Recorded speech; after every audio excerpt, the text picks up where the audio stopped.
What a game that was, and I mean that in quite a few different ways. This is my UConn versus Georgetown game recap for Saturday, January 11th. It was definitely a frustrating game for UConn. They came out of the first quarter down 1 point, and it wasn't even necessarily that they started super slow on offense, like has happened in some previous games. It was more so that they were having quite a bit of trouble on defense. However, before I get into all of that, I am going to point out what was my highlight of the game, because optimism. UConn was exhibiting some excellent ball movement in the fourth quarter. The way that they were moving the ball and the passes that they were making felt very purposeful and not forced or stagnant. There were a couple possessions where they really did run down the clock, but it didn't feel like they were panicking. It felt like they were just waiting for someone to get open. One play saw Sarah get it to Ashlyn at the top of the key and she nailed a three. I just have to commend Sarah Strong's court vision. She is so beyond her years as a passer, and that great ball movement was one of the things that ultimately helped UConn pull away from Georgetown by the end of the game. However, as for why the game was so close to begin with, I think it can really be boiled down to, as UConn fans always talk about, rebounding and perimeter defense. There definitely needs to be more of an emphasis on rebounding and boxing out. UConn actually didn't get out rebounded tonight, but their offensive rebounds were really similar to Georgetown's, and that's a huge opportunity for some easy second chance points, which could have really helped UConn settle in the first half and start pulling away. I will shout out Morgan Shelley and Ashlyn Shade, who both got 7 rebounds each. I think both of those players definitely have a nose for the ball. They always seem to be flying in trying to get those rebounds, but like Gino said, it definitely is a concern for the entire team and something they'll all have to contribute towards. And then for perimeter defense and also just defense in general, UConn is always going to play with great defensive energy. They have a ton of really great defenders on this roster, but I think it's more of a strategy thing where UConn loves to press and double, but it becomes a non-productive strategy when you're leaving players open on the opposing team who are draining all of their shots, especially on the perimeter. There was a stretch in the first quarter where it felt like every single time Georgetown was on offense, someone managed to get open beyond the three-point line, and they were hitting at that point 60% of their three-pointers, which is why UConn fell behind early. It seemed like UConn was giving the Georgetown players too much room, or closing out late, going under screens, or just losing their man on defense. It felt like adjustments on defense were made later than they maybe should have been. They came more so in the second half, but those are things that really need to be shut down immediately, especially against tougher teams and in the tournament. There was also quite a bit of just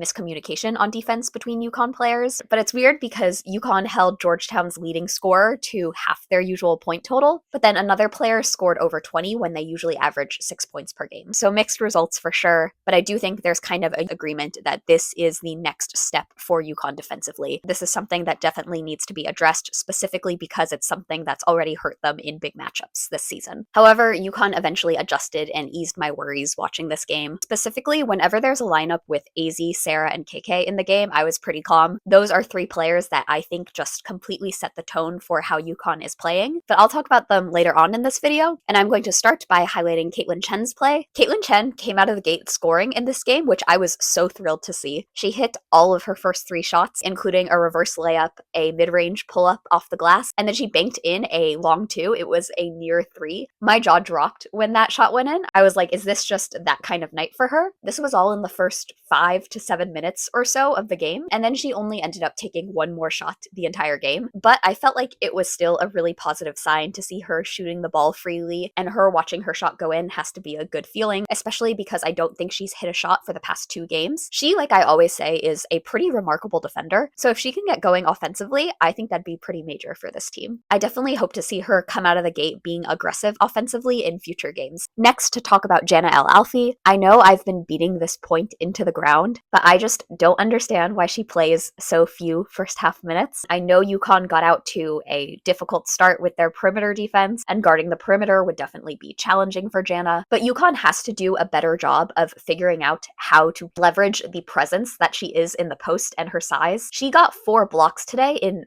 19 minutes? That's absurd. And she also seems to be getting more comfortable shooting mid-range shots or even stepping out near the 3-point line. And something about Jana that was widely talked about pre-college was that she was known to be able to hit the 3. So if Sarah, Jana, and Morgan and Ice with her mid-range game could all be stretching the floor for UConn, I just think that would be so great to watch. But I still feel like they need to be prioritizing how to get Jana going in the post. She also gets a crazy whistle as does the entire UConn team, but I don't want to get into that right now. I'm definitely looking forward to a stretch of games where Jana consistently gets more than 20, 25 minutes per game. That would be great. Next, I'm going to start talking about those 3 key players I mentioned earlier: Azzi Fudd, Sarah Strong, and KK Arnold. For Azzi, she had 21 points. It was her second straight 20-point game, and that's the first time that's happened since 2022, and it happened at her homecoming game at Georgetown, so it was very special to watch for sure. I think what needs to be prioritized with Azzi now is keeping her a focal point of the offense. She is definitely ramping herself back up after returning from injury, and everything that Azzi did tonight, UConn pretty much needs to be successful. Now that we're seeing it more consistently, it's just a matter of replicating it into March. I want UConn to be running Azzi's defender off screens for the rest of the season. Gino always says it, but if she's open, there's few players you trust more to drain a shot. And she's proving that, if it hasn't already been proven. Next, Sarah Strong is just the anchor of this UConn team. She finished with a near double-double of 16 points, 9 rebounds, and 3 steals. Like I said, impeccable court vision. There's nothing I appreciate more in a player than versatility, efficiency, and consistency. So Sarah Strong is going to get her flowers here every single week. You can count on it. It is a promise. She can really pretty much score from everywhere on the floor. She only went 1 for 5 from 3 today, but she did clap to herself when she hit her first 3 in the third quarter. A well-deserved hand. One of the best plays we saw from her today was definitely when she was sitting on the ground with the ball, still managed to pass it out to Morgan Shelley, who got it to KK, who drained a 3. To be in that position and still have the patience and the level of control to get the ball to your teammate is really special. And she's already compiling quite the list of memorable plays just in her freshman year. Finally, KK Arnold had another really solid game. When UConn was having their issues defensively to start and struggling to break away from Georgetown, there was one player who everyone knew was going to enter the ball game immediately, and it was, of course, KK Arnold. She really just seems to put this UConn team in some second gear, and things do seem to be running a little more smoothly once she's in. It's coming to the point with KK where I am asking myself,